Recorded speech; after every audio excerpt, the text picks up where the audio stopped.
Hey, in today's video, I'm going to show you how to get your power tilt and trim motor stuck in the up position. You want to bring it down.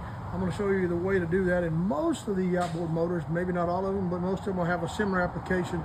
It's going to be pretty simple to do and pretty much the same way we're going to do this, but it may be on one side or the other, not just this side. So first thing you're going to do is you're going to look here where the unit actually mounts to the transom on the boat, on this bracket right here, and you're going to see somewhere in this area right here, you're going to see a little screw. You know, in my situation on this Yamaha 70 horse two-stroke, it's going to be right down here. Now, if it ain't on this side, check the other side. It might be on there as well. Most of them you're going to see, like I said, will be on the side of the unit here where you have easy access to them. Hondas, I think, are a little bit on the back side here, if I'm not wrong, but I'll check mine later on and see. I do have a Honda four-stroke. It's a little different. As you see, this one's in a little bit of the up position. And some situations you may run into, what'll happen is your battery's gone dead, and you may have this thing up in the up position or down position, and you want to pick it up to transport it, or a similar situation, and you need to get this thing down for some reason or another, and your battery's dead, or maybe your power tilt and trim motor is out. And hold on a second, let me get you one of those. I've got one over here. Now, this is a power tilt and trim motor. Blow it off, it's got a bunch of fuzz and stuff on it.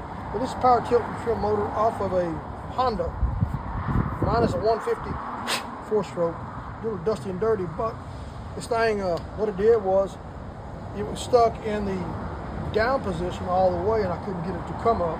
And we went ahead and fished the rest of the day like that. We got home, and really all we would have had to do at the time when it acted up was just tap it like that. Somebody hit the switch and it loosened up.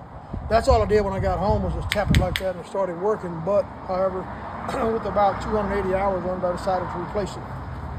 Now back to the power tilt and trim, how to get it down if it's stuck in the up position. Get you a flathead screwdriver. You're going to stick it right in here. This one here you're going to see has some arrows. Now you're going to get it in there where the screwdriver is sitting in place. And on this one in particular, you're going to crank it clockwise. And you're going to see slowly, watch the unit, it will start making a creaking sound, and then it's going to start going down. See how that? The more you turn it, the faster it'll go down. So I don't want mine to go down very quick, and I don't want it to go all the way down, but that right there is about where I'd like it. So now I'm going to crank it back out, which is like taking the screw out of something counterclockwise and lock it back in place. If I want to bring it down more, I'll just turn it clockwise until I feel there's no friction on it, and that fluid will bypass, and then this motor will go back down in the lower position. So guys, I hope that helped you. Like I said, this is on a Yamaha two-stroke, 70 horse that I'm going to be rebuilding. If you want to watch how motors are rebuilt, or you want to see what I found out inside this one here, make sure you hit the like, subscribe, so you can see our other videos.